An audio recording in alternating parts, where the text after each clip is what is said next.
चलिए, पिछले last lecture में हमने आपको 9th क्लास फिजिक्स का हमने डिस्कस किया था। उस 9th क्लास की जो फिजिक्स मोशन चैप्टर में हमने आपको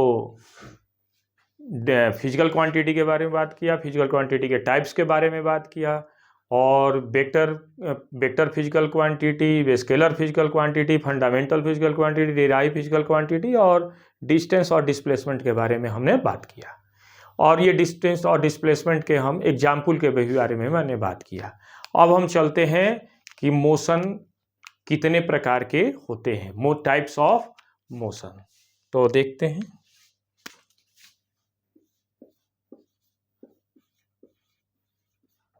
टाइप्स ऑफ मोशन। तो मोशन 3 प्रकार के यानी 3 टाइप्स होते हैं मोशन के। पहली बात देखते हैं कौन कौन से। 1 डायमेंशनल मोशन,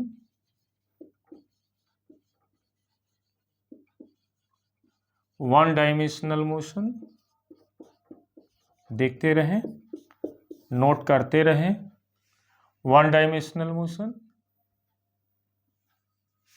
दूसरा second 2 dimensional motion,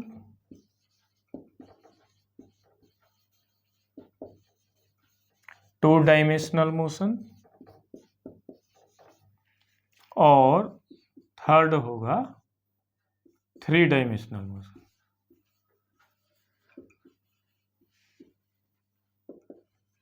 three dimensional motion.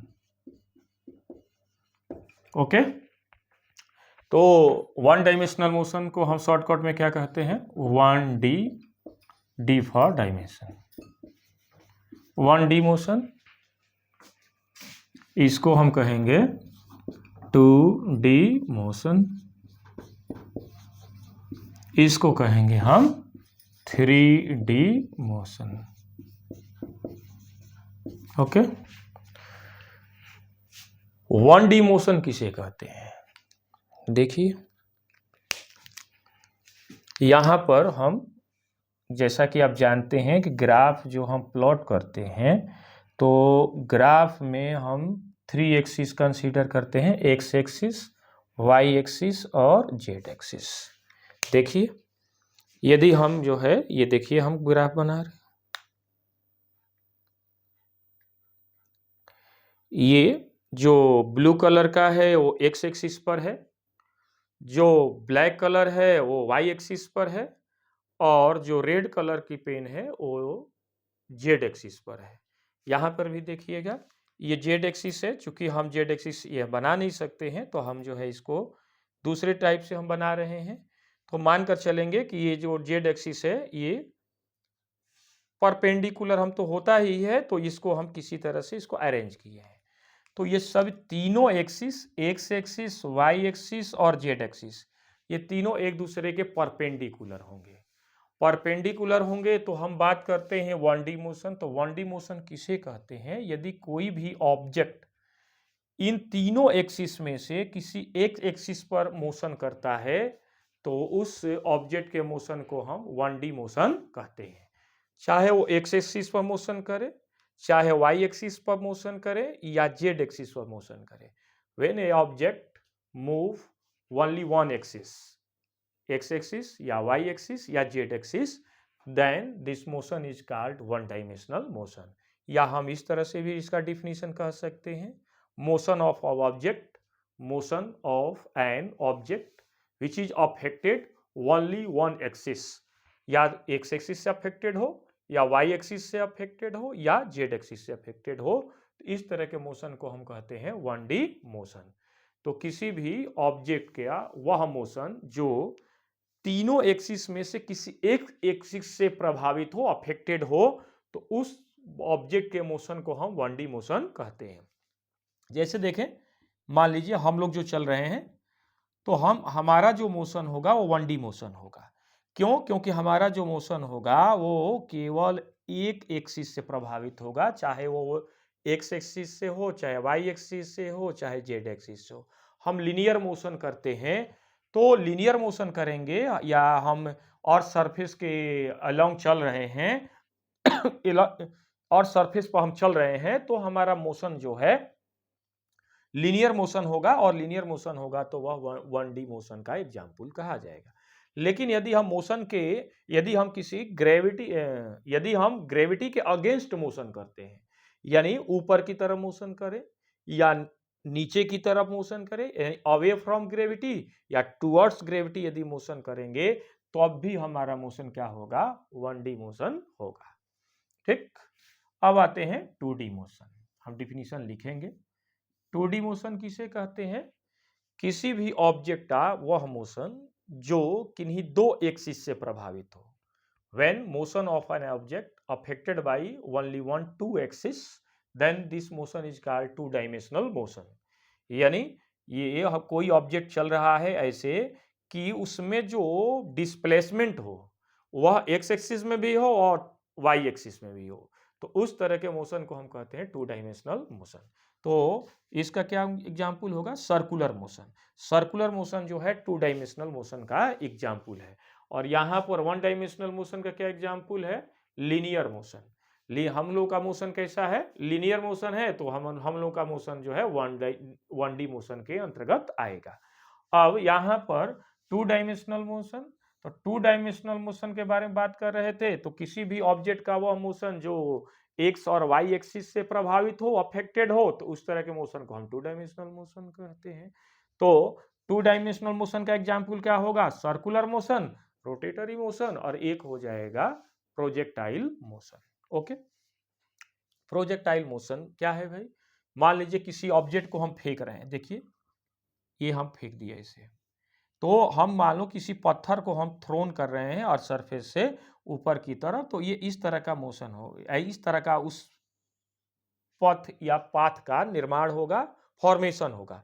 तो ये देखिए, तो यहां पर देखिए एक्स एक्सिस में भी डिस्प्लेसमेंट हो रहा है इसमें, और वाई एक्सिस में भी डिस्प्लेसमेंट हो रहा है। तो दोनों एक्सिस में डिस्प्लेसमेंट हो रहा है, तो इस तरह के मोशन को हम कहते हैं 2D मोशन। तो 2D मोशन के क्या एग्जांपल हो सकता है? Circular motion, projectile motion. Okay, एक मेढक कैसा मोशन करता है? 2D मोशन करता है, क्योंकि वो उछल उछल कर चलता है, तो उसका मोशन 2D मोशन होगा। Okay, 3 dimensional motion. 3 dimensional motion किसे कहते हैं?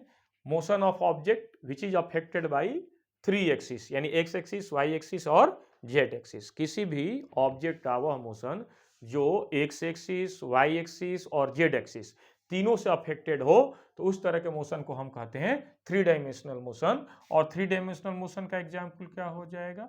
Motion of balloon, motion of balloon, motion of birds, उड़ती है चिड़िया, मोशन ऑफ एरोप्लेन, एरोप्लेन, ये सब के सब क्या हो जाएंगे? इन सभी के मोशन किस किस के अंतर्गत आएंगे? 3 डायमेंशनल मोशन के अंतर्गत आएंगे। तो हम एक एक का डिफिनीशन लिख रहे हैं, देखते हैं। ओके, देखते हैं। चलिए, तो 1 dimensional motion,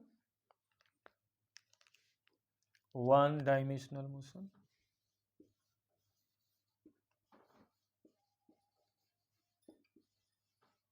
one dimensional motion.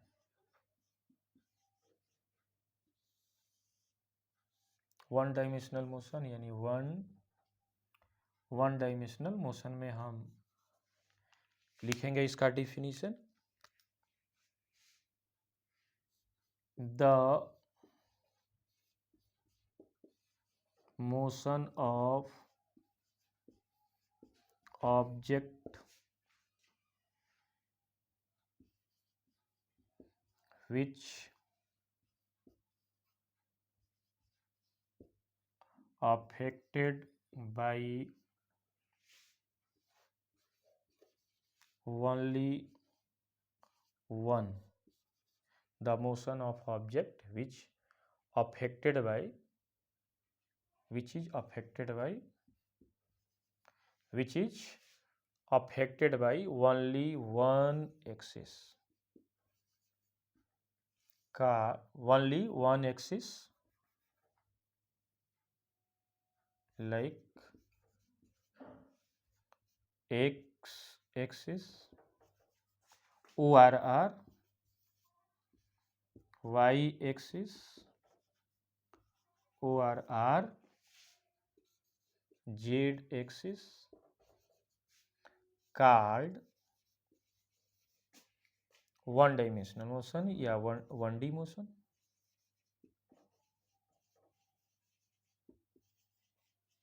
One dimensional motion, okay. Example इसका बहुत इंपॉर्टेंट है। वन डायमेंशनल मोशन का एग्जाम्पल क्या होगा, लिखते हैं। वन डायमेंशनल मोशन का एग्जाम्पल क्या हो जाएगा, straight line motion, straight line motion.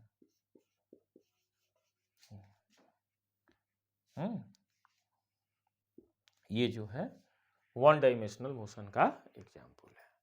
अब हम बात करते हैं टू डायमेंशनल मोशन का डिफिनीशन।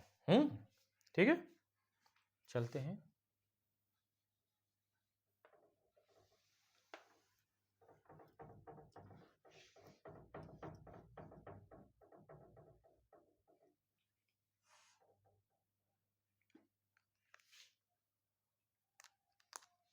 लिखते हैं two dimensional motion.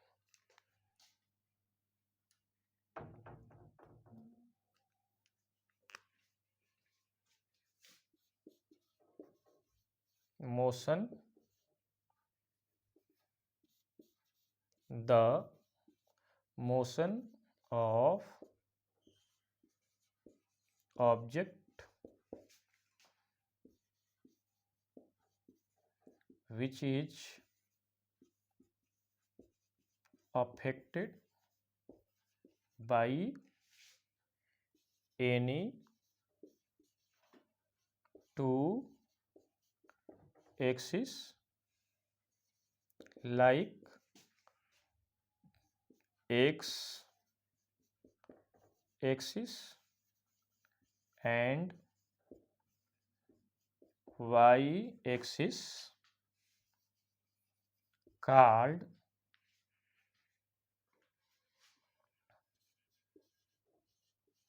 two-dimensional motion. Okay, the motion of object which is affected by any two axis like x axis and y axis called two-dimensional motion. Example क्या होगा इसका, इसमें example circular motion, circular motion, projectile motion, projectile motion, okay, projectile motion ETC। ठीक है, तो ये जो है टू डायमेंशनल मोशन के एग्जाम्पल हुए। अब हम चलते हैं three dimensional motion. Three dimensional motion देखते हैं, इसी में हम करेक्ट करते हैं इसको। इसमें three dimensional motion, the motion of object which is affected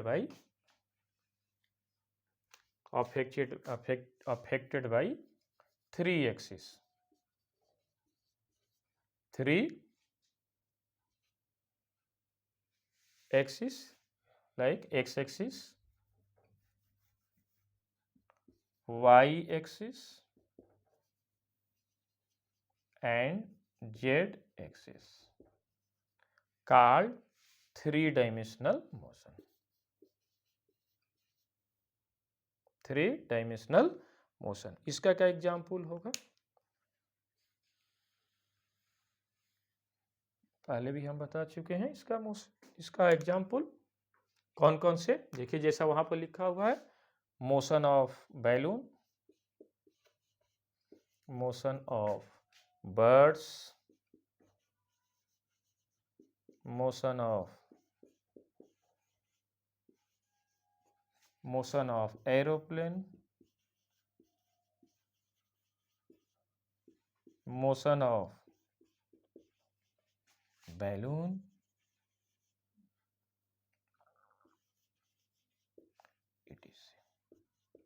ये हमने बात किया टाइप्स ऑफ मोशन के बारे में कि 1 डायमेंशनल मोशन, 2 डायमेंशनल मोशन और 3 डायमेंशनल मोशन। अब हम मोशन के क्लासिफिकेशन हम जब करेंगे अनदर मेथड से, तो मोशन के दो प्रकार, दो टाइप्स देखने को मिलेंगे। देखिए,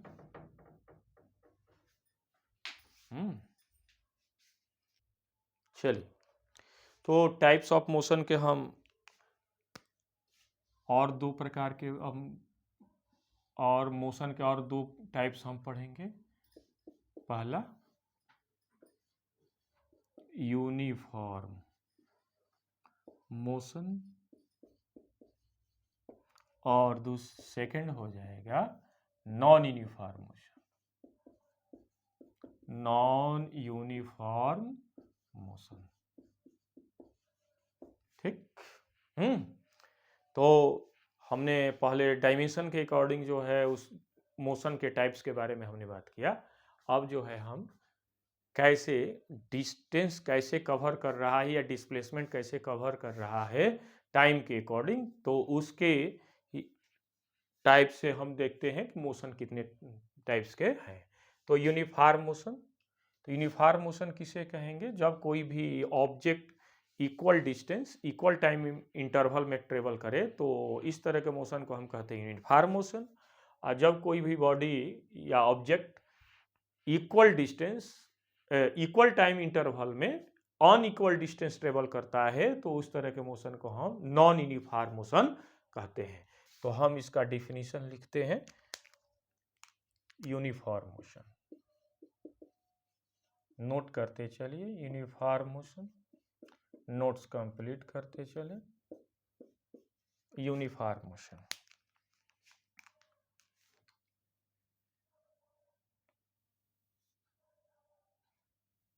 when a body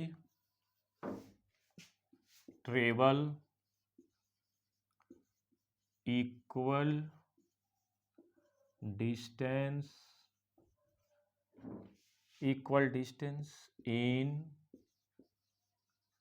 equal time interval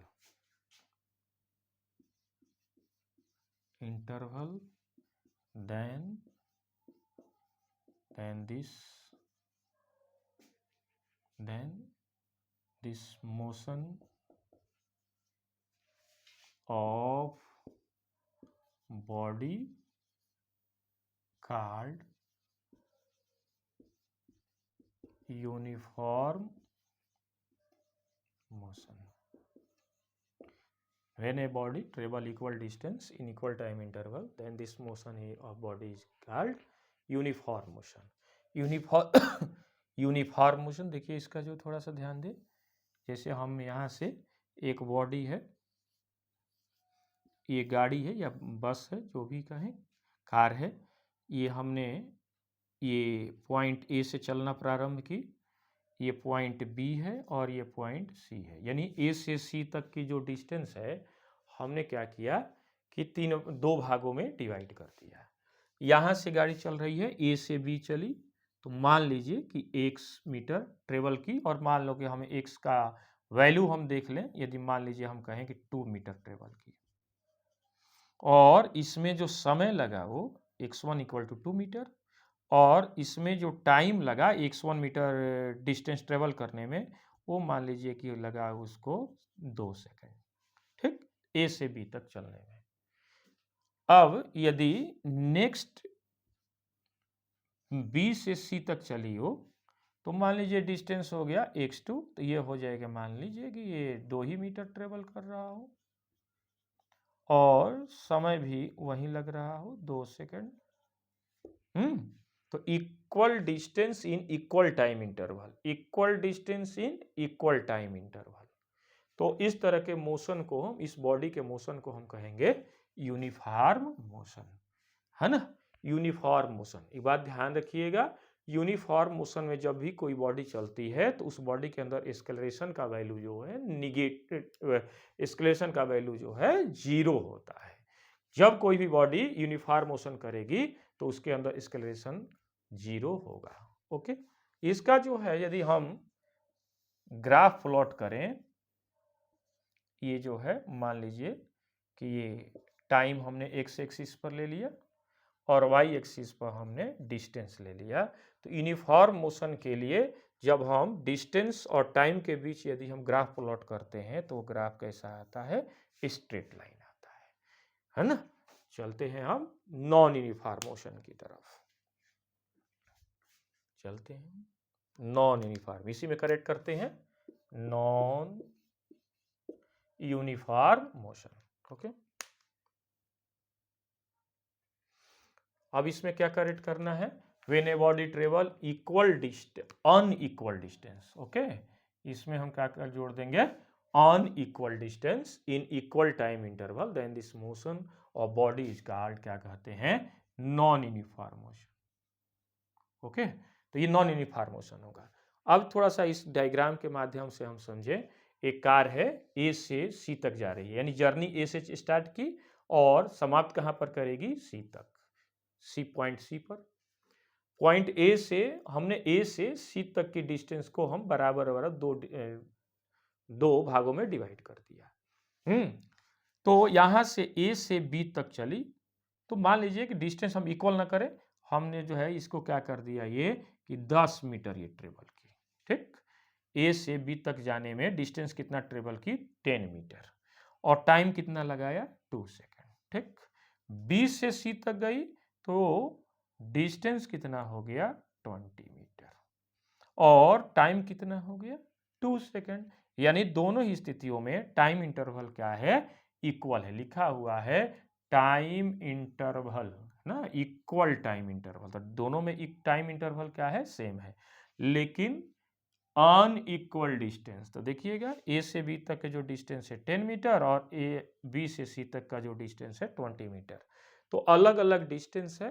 तो उस स्थिति में जो बॉडी का मोशन होगा वो क्या कहा जाएगा, नॉन यूनिफॉर्म मोशन कहा जाएगा। ओके, ठीक है, नोट करते रहें। तो यहां पर जो है पहले वाले में जो यूनिफॉर्म मोशन में बात किया कि यूनिफॉर्म मोशन में जो बॉडी चलती है तो उसमें एक्सेलरेशन 0 होगा। यहां पर नॉन यूनिफॉर्म मोशन करेगी तो एक्सेलरेशन का जो वैल्यू होगा नॉट इक्वल टू 0 होगा। पहले वाले में एक्सेलरेशन का वैल्यू 0 होगा। यदि हम डिस्टेंस और टाइम के बीच यदि ग्राफ प्लॉट करते हैं तो ग्राफ कैसा आएगा भाई, ये ग्राफ जो है इस तरह से आ जाएगा, या जो है, या हम दूसरा भी ग्राफ प्लॉट कर सकते हैं।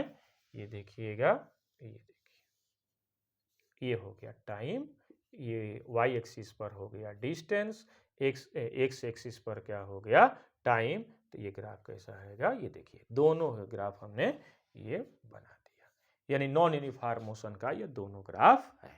ये ठीक है, ये पैराबोला हो जाएगा, ये हाइपरबोला के रूप में जाना जाएगा। ठीक है, तो ये दोनों की दोनों ग्राफ जो है नॉन यूनिफॉर्म मोशन को रिप्रेजेंट करते हैं। ओके, चलते हैं अब हम जो है अब नेक्स्ट टॉपिक के तरफ हम अब चलेंगे। लेकिन ये जो है हम यहीं पर अभी फिलहाल में टॉपिक को जो है इस लेक्चर को समाप्त करते हैं, और नेक्स्ट लेक्चर में हम अगले नए टॉपिक के लेकर के हम आएंगे। Okay, thank you very much.